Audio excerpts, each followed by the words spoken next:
the President of the United States and the Prime Minister of the State of Israel.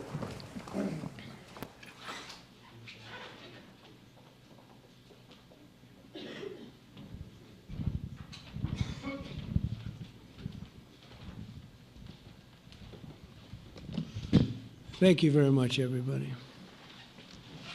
So this is a big, big day, a beautiful day, potentially one of the great days ever in civilization.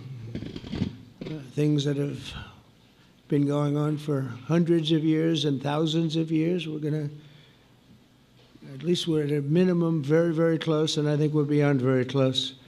And I want to thank Bibi for really getting in there and doing a job.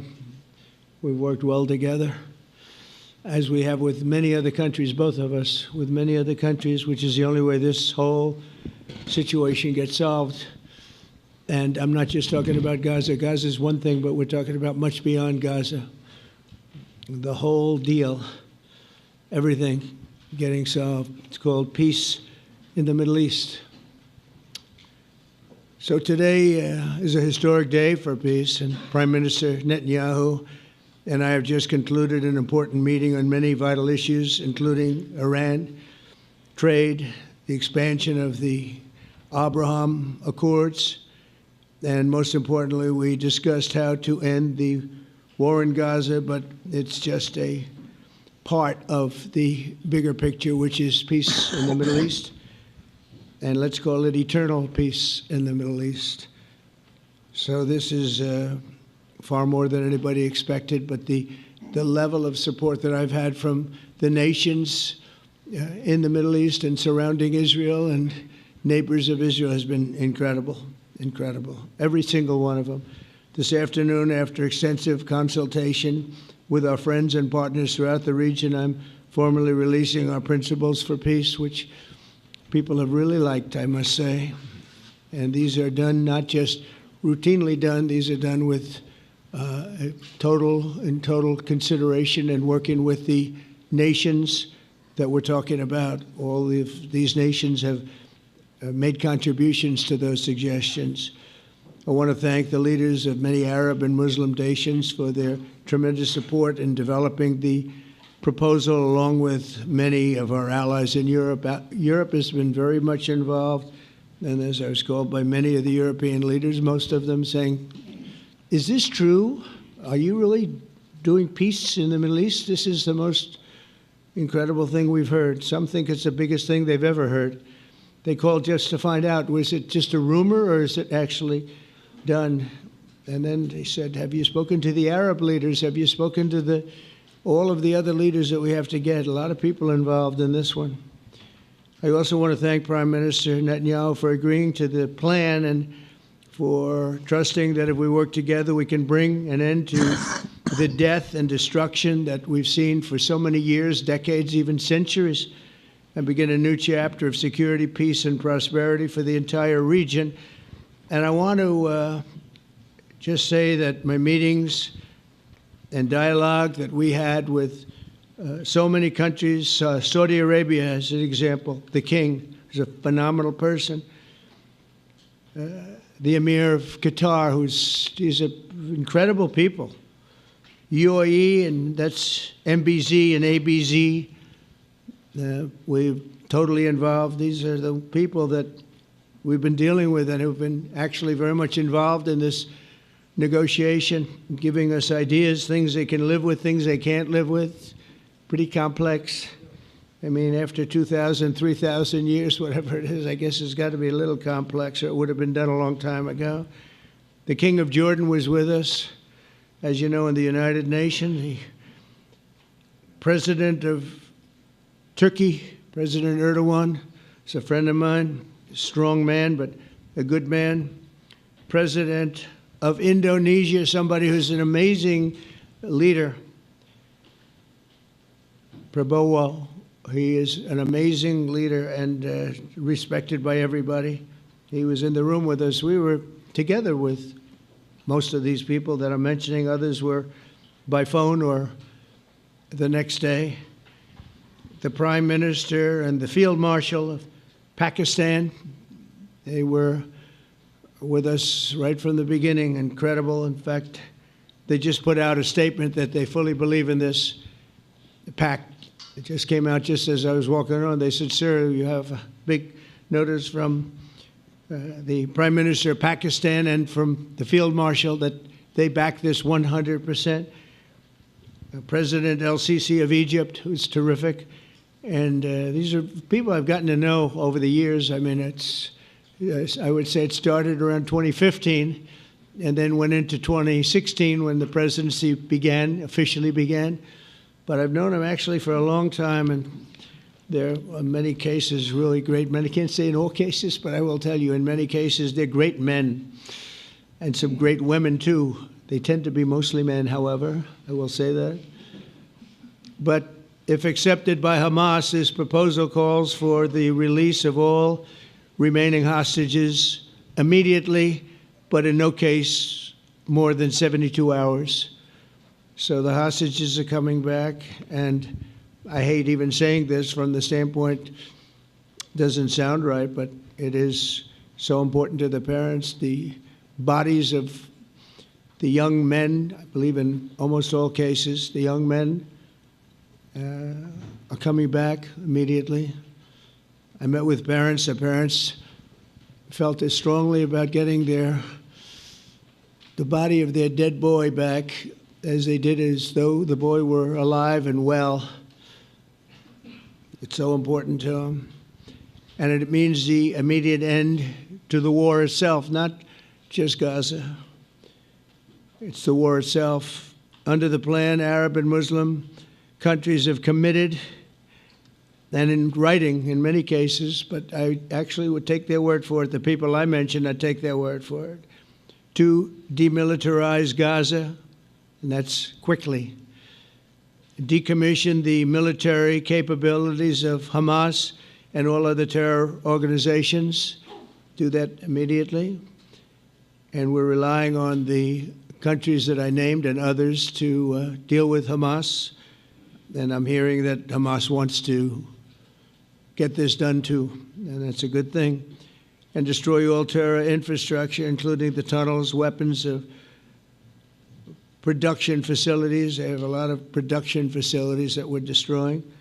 They'll also help train local police forces in the areas that we're discussing right now, in particular in and around Gaza, working with the new transitional authority in Gaza. All parties will agree on a timeline for Israeli forces to withdraw in phases. They'll be withdrawing in phases. No more shooting, hopefully, as progress is made toward achieving these goals. Arab and Muslim nations need to be allowed the chance to fulfill these commitments of dealing with Hamas. They have to deal with them because they were the one group that we have not dealt with. I haven't dealt with them. But the Arab countries are going to, and Muslim countries are going to be dealing with Hamas, and I believe they've already been there. I think they probably have an understanding, and they haven't maybe mentioned that, but I would imagine they do. Otherwise, they wouldn't have gone as far as they've gone. If they're unable to do so, then Israel would have the absolute right and actually our full backing, the U.S. full backing. Marco's here, and a lot of our leaders are here, our great Vice President, Susie Wiles, Steve Witkoff, Jared Kushner. They've been so involved in this process. I don't think anybody else could have done it or even come close. But it's we're right there. We're right there. First time in thousands of years, I think you can probably say, if you really look into it, if you study back, if you're a scholar, you would say thousands of years. Israel would have my full backing to finish the job of destroying the threat of Hamas. But I hope that we're going to have a deal for peace. And if Hamas rejects the deal, which is always possible, they're the only one left. Everyone else has accepted it. But I have a feeling that we're going to have a positive answer. But if not, as you know, Bibi, you'd have our full backing to do what you would have to do. Everyone understands that the ultimate result must be the elimination of any danger, posed in the region, and the danger is caused by Hamas. The tyranny of terror has to end, and this is, again, something that we're looking for. This is eternity. This is for forever. To ensure the success of this effort, my plan calls for the creation of a new international oversight body, the Board of Peace, we call it, the Board of Peace, sort of a beautiful name, the Board of Peace, which will be headed, not at my request, believe me, I'm very busy, but we have to make sure this works. The leaders of the Arab world and Israel and everybody involved asked me to do this, so it would be headed by a gentleman known as President Donald J. Trump of the United States. That's what I want, is some extra work to do, but it's so important that I'm willing to do it, and we'll do it right, and we're going to put leaders from other countries on, and leaders that are very distinguished leaders, and we'll have a board, and one of the people that wants to be on the board is the UK former Prime Minister, Tony Blair, good man, very good man, and some others, and they'll be named over the next few days, and it'll be quite the board. Working, everybody wants to be on it now. I don't know if that had anything to do. They named me and everybody else wanted to be on it. I guess they figure, well, he's a soft touch. He'll be easy to deal with. Working with the World Bank and others, it will be responsible for recruiting and training a new government that will be made up of Palestinians along with highly qualified experts from all around the world. Hamas and other terrorist factions will play no role in the board, but they'll play no role in the governance of Gaza at all, directly or indirectly. As you know, thousands of Hamas leaders have been killed and soldiers have been killed. And we can never forget October 7th, but thousands have paid the price for that. And now it's time to get our hostages back and get back to trying to build something that's really great and very important. In our meeting today, Prime Minister Netanyahu was very clear about his opposition to a Palestinian state. And he continuously mentions October 7th, and I understand that. Most people do. And I understand and respect his position on many things, but what he's doing today is so good for Israel. I noticed that they have large crowds gathering in Israel all the time, and they have my name up. They like me for whatever reason, Bibi, I don't know, but they do like me. But they say two things. Please get the hostages back, and please end the war. They've had it. It's had it. So I think it's a very popular thing you do, because he's a warrior. He doesn't know about getting back to a normal way of life, but he is a warrior, and Israel's lucky to have him. But now the people want to get back to peace. They want to get back to normalization in a true sense. Several countries have foolishly recognized the Palestinian state. As you know, some of our European friends, allies, good people, but they're really, I think, doing that because they're very tired of what's going on for so many decades. They've been presidents and prime ministers for years, and during this time, having to do with the Middle East, all they're doing is talking about the same thing over and over. They want to see it get back. And nobody wants that more than me, or I believe Bibi too. But the people of Israel want it. They really want it. They want the hostages back. That includes the probably 32 bodies that we're talking about, 20 people that are living, 32 or so people that are dead, and they want to have peace. So let us not forget how we got here. Hamas was elected by the Palestinian people. Israel withdrew from Gaza thinking they would live in peace. Remember that a long time ago, they withdrew. They said, you take it. This is our contribution to peace. But that didn't work out. That didn't work out. It was the opposite of peace. They pulled away. They let them have it. And I never forgot that, because I said, that doesn't sound like a good deal to me. As a real estate person, I mean, they gave up the ocean, right? Ron, they gave up the ocean. They said, who would do this deal? And it still didn't work out. They were very generous, actually. And they gave up the most magnificent piece of land in many ways in the Middle East, and they said, all we want to do now is have peace, and that request was not honored. Instead of building a better life for the Palestinians, Hamas diverted resources to build over 400 miles of tunnels and terror infrastructure, rocket production facilities, and hid their military command posts and launch sites in hospitals, schools, and mosques. So if you went after them, you'd be after them, and you wouldn't even realize you ended up knocking out a hospital or a school or a mosque. A terrible thing, terrible, terrible way to have to fight. No fight is good, but that's a real bad one. So there are many Palestinians who wish to live in peace. Many. I've seen so many of them, and they have support.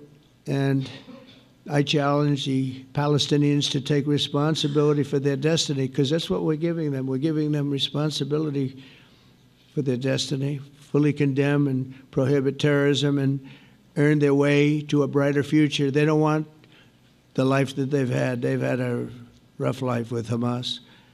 If the Palestinian Authority does not complete the reforms that I laid out in my vision for peace in 2020, they'll have only themselves to blame. We're giving them an amazing footprint, and they have amazing support from the leaders of the Arab world and the Muslim world, the great leaders. These are great leaders. These are unbelievable leaders that have built great countries and very wealthy countries.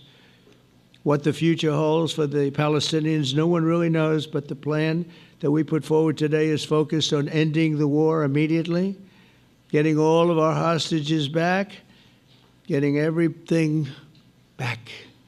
Hard to believe when you even say it, and creating conditions for durable Israeli security and Palestinian success. Israeli security is going to be involved. We're going to help you.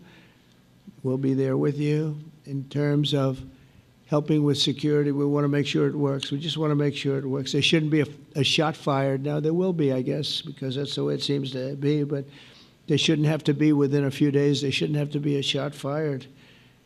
And maybe for eternity. Wouldn't that be nice? I hope it's true. I can tell you the leadership of that region feels that there's a good chance of it being true. So this will lead to this agreement that we're talking about will lead to a sustainable long-term peace. No president in history has been a greater friend of the state of Israel than I have, in addition to negotiating the Abraham Accords. I like to say it that way because the real people, that's what they call Abraham.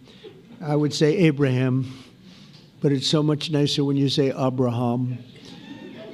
So much more elegant.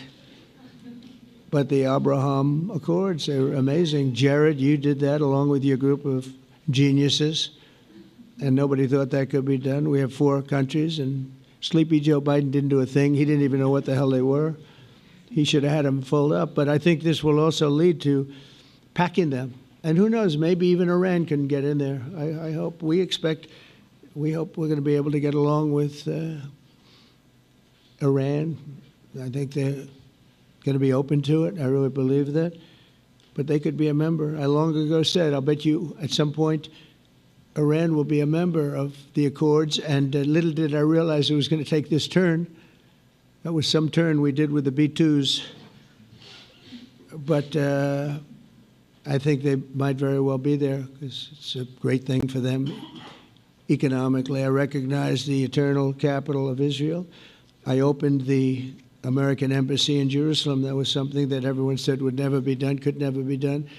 Virtually every president for many, many years, for decades, would campaign on making Jerusalem the capital of Israel. They campaigned on it over and over. Is that right, Steve? Is that right?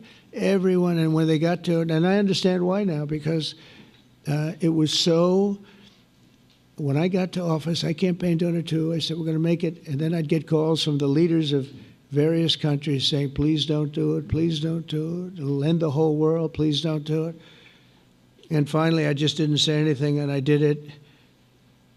People were calling me before I did it because they heard I was going to do it. And leaders of countries were calling me. And I think it was on a Thursday that I did it. And they'd call me Monday, Tuesday, Wednesday, 3-4 times a day, and I said, tell them I'll call them back on Friday. And I announced it on Thursday, and I called them back, the biggest people in the world, and they said, "You've done it." I said, "Done what?" "You've made the capital of Israel, Jerusalem, and we wanted to talk yet." I wish you called me a little sooner. Maybe I could have done something about it. So that was a lot easier than getting into an argument, because I knew what they were calling about. And you know what? It turned out to be amazing. Everybody thought it was going to lead to the end of the world, right? The end of the world, Ron, that's what they said. It didn't lead to anything. It just led to something that I promised, and something that was very, very popular for Jewish people and a lot of other people, too. I recognize Israeli sovereignty over the Golan Heights, and I cut taxpayer funding to the corrupt United Nations Relief and Works Agency. And United Nations was interesting because, as you know, a few days ago they introduced me. Ladies and gentlemen, the President of the United States. I'm looking at my teleprompter, and the thing was dead, stone cold, dead. The thing's up here. I have a long, beautiful speech to make. I'm back 30 feet back, and I'm saying, they're introducing me. There's nothing on my teleprompter. So, but I made a speech. I actually got good marks. You think Biden could have done that? I don't think so. I don't think he could have done that. I don't think too many people could have done it. But actually, it was actually more of a speech from my heart, if you want to know the truth. I think it was maybe better in certain ways because it was from the heart. It has to be from the heart. Otherwise, you're in big trouble. But I cut taxpayer funding for that very corrupt United Nations Relief and Works Agency, and nobody thought that would be done, and withdrew from the horrible Iran nuclear deal that was imposed upon Israel by Barack Hussein Obama and Biden. And I don't think Biden knew anything about it, though. I don't think he knows anything about it now, actually, if you ask him. He'd say, "What is that?" And we obliterated Iran's nuclear enrichment capacity, making it impossible for them to have a nuclear weapon, which they would have had probably in about 2 months from that. But I've never asked Israel to compromise its security, but we had big, strong talk. Nobody's been better to Israel. No president's been better to Israel than Donald Trump. But we had a long, strong talk, Bibi and I, and he understands it's time. It's time. History has shown, and the people of Israel want it. And the people of the Middle East want it. The people of enemies of Israel want it, but they don't have really too many enemies right now. And you know what?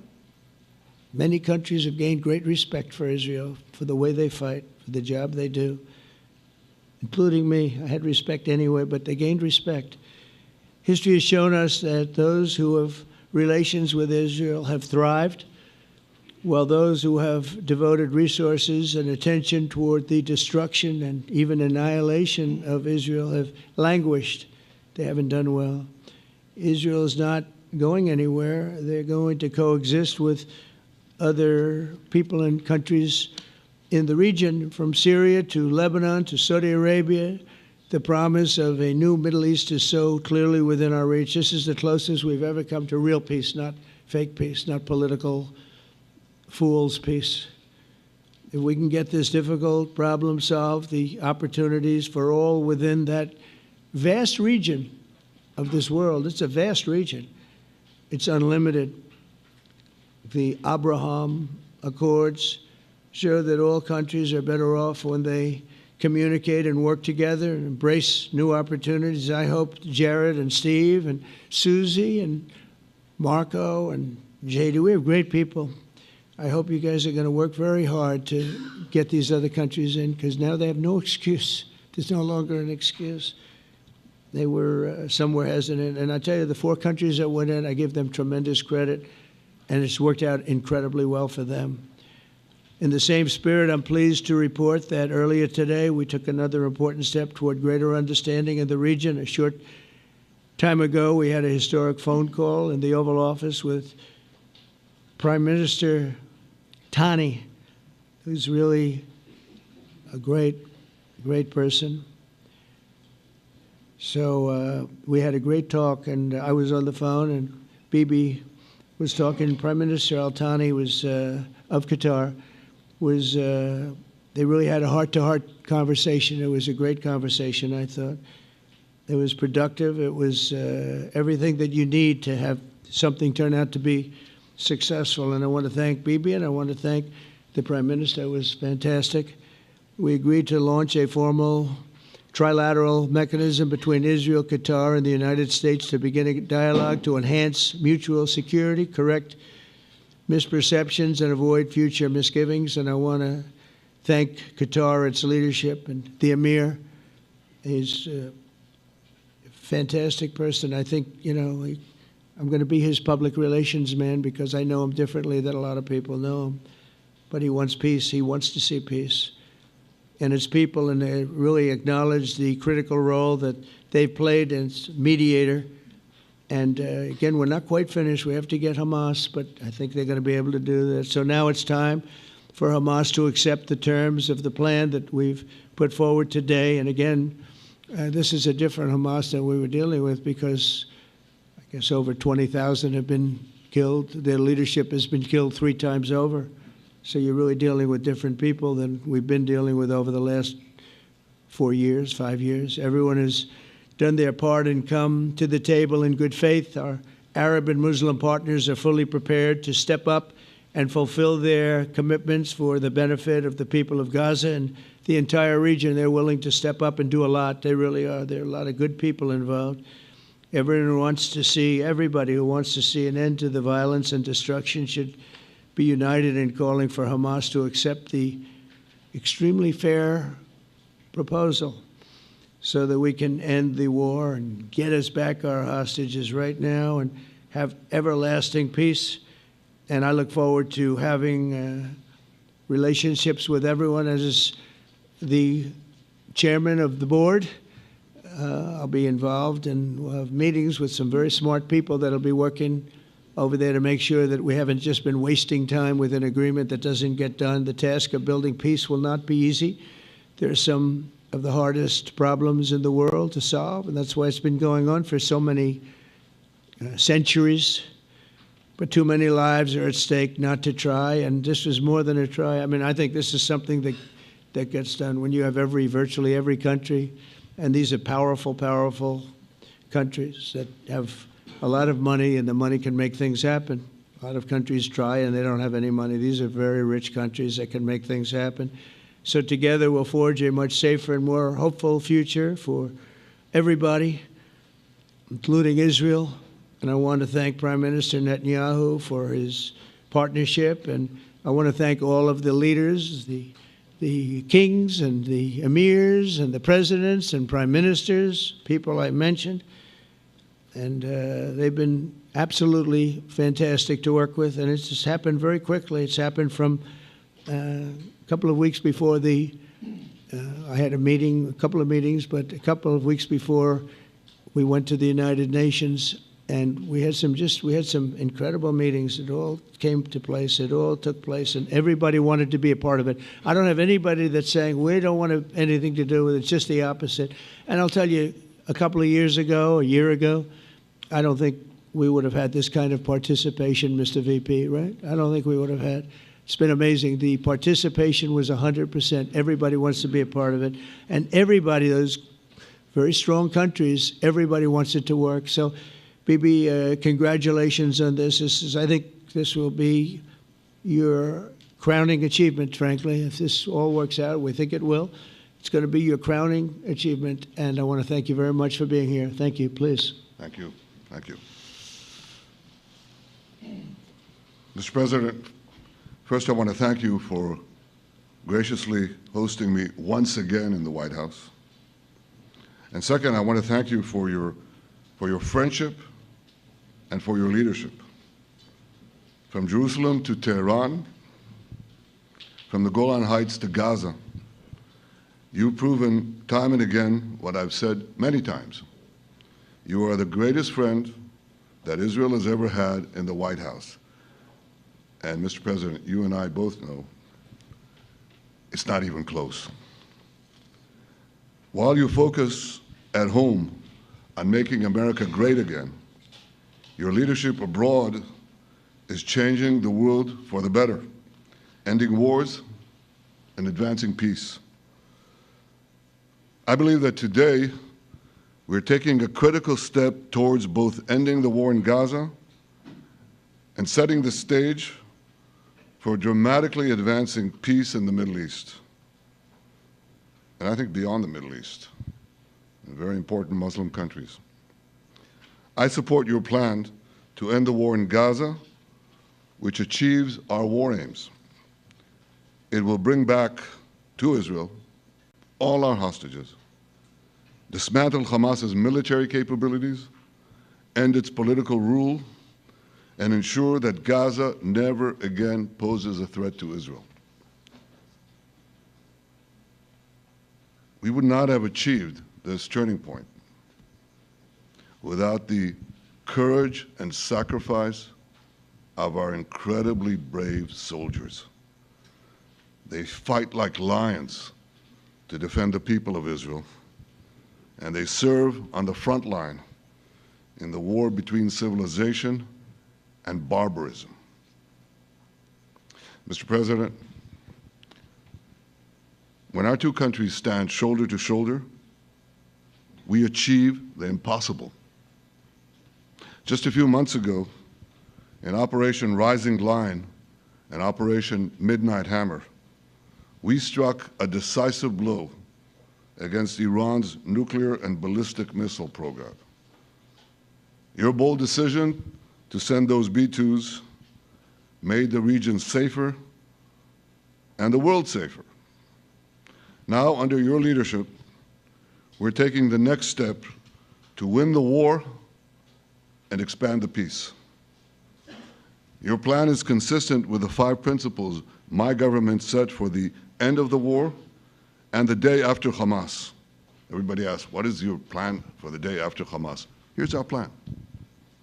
Passed it in the cabinet. All our hostages, both those who are alive and those who died, all of them will return home immediately. Hamas will be disarmed. Gaza will be demilitarized. Israel will retain security responsibility, including a security perimeter for the foreseeable future.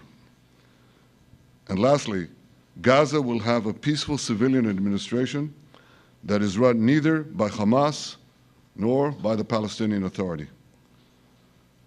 If Hamas agrees to your plan, Mr. President, the first step will be a modest withdrawal, followed by the release of all our hostages within 72 hours. The next step will be the establishment of an international body charged with fully disarming Hamas and demilitarizing Gaza.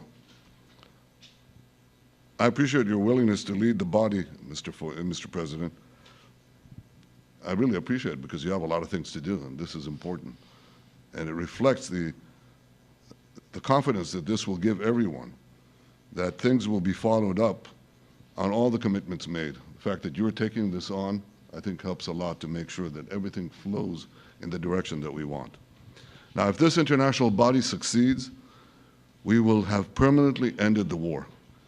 Israel will conduct further withdrawals linked to the extent of disarmament and demilitarization, but will remain in the security perimeter for the foreseeable future.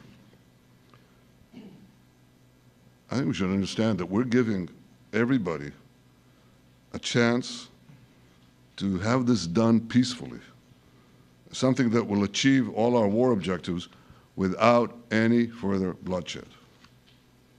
But if Hamas rejects your plan, Mr. President, or if they supposedly accept it and then basically do everything to counter it, then Israel will finish the job by itself.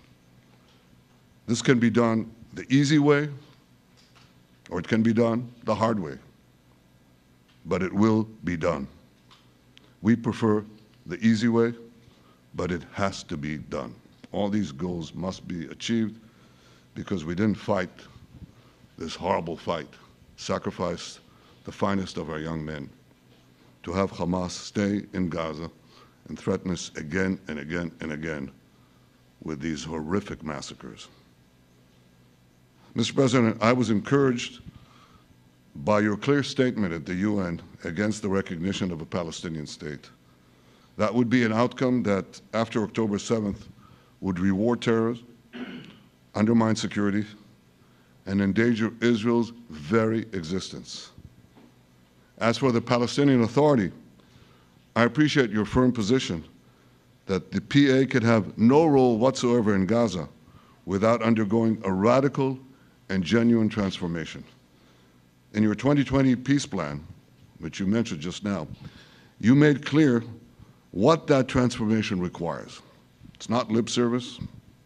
It's not checking a box. It's a fundamental, genuine, and enduring transformation. And that means ending pay to slay, changing the poisonous textbooks that teach hatred to Jews, to Palestinian children, stopping incitement in the media, ending lawfare against Israel at the ICC, the ICJ, recognizing the Jewish state, and many, many other reforms. It won't come as a surprise to you that the vast majority of Israelis have no faith that the PA Leopard will change its spots. But rather than wait for this miraculous transformation, your plan provides a practical and realistic path forward for Gaza in the coming years, in which Gaza will be administered neither by Hamas nor the Palestinian Authority, but by those committed to a genuine peace with Israel. I think this can be not only a new beginning for Gaza, I think it can be a new beginning for the entire region. Under your leadership, we can re-energize, well, I've got to contribute my own, we can re-energize the Abraham Accords.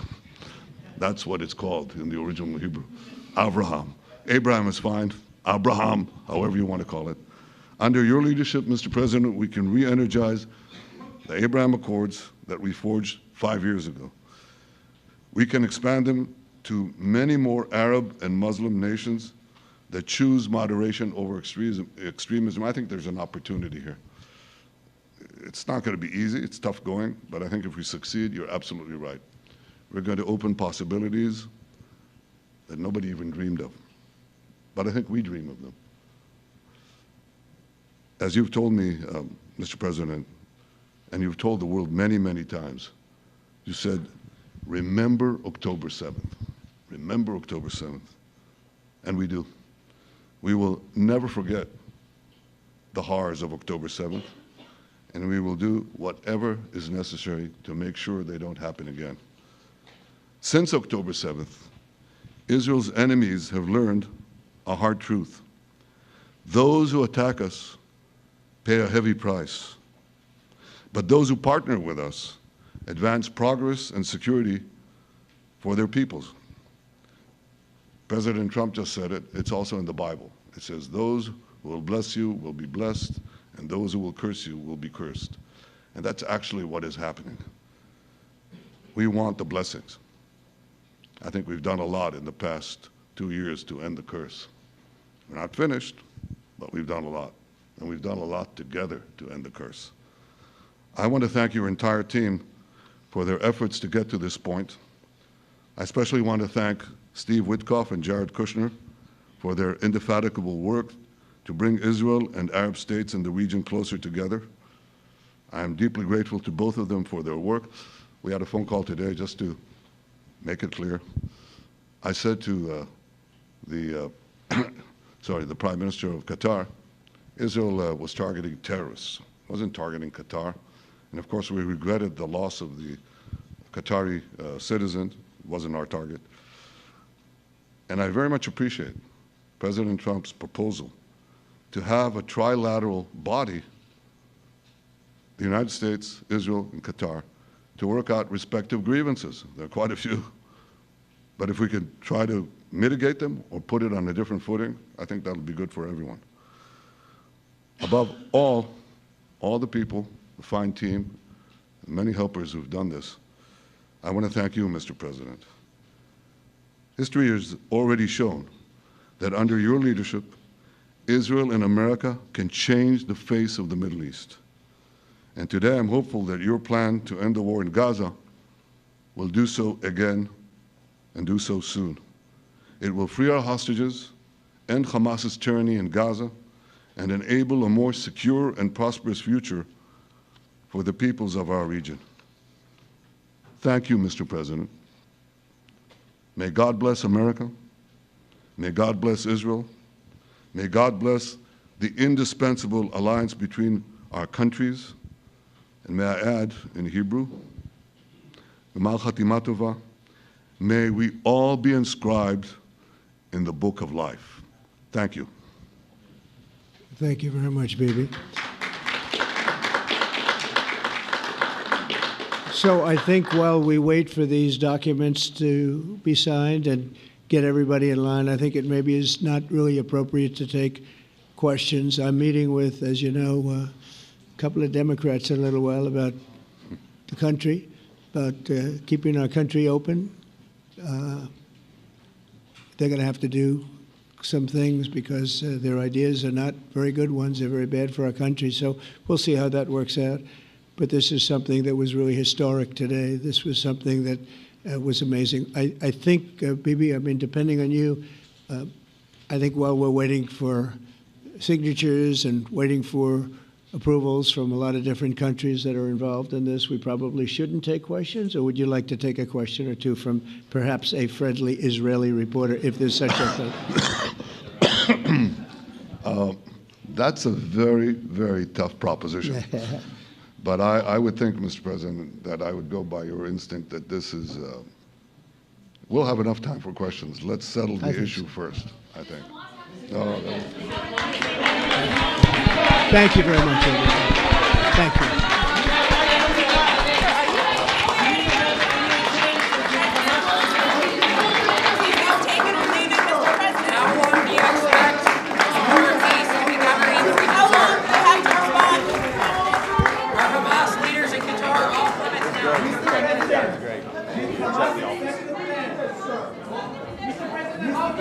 Great.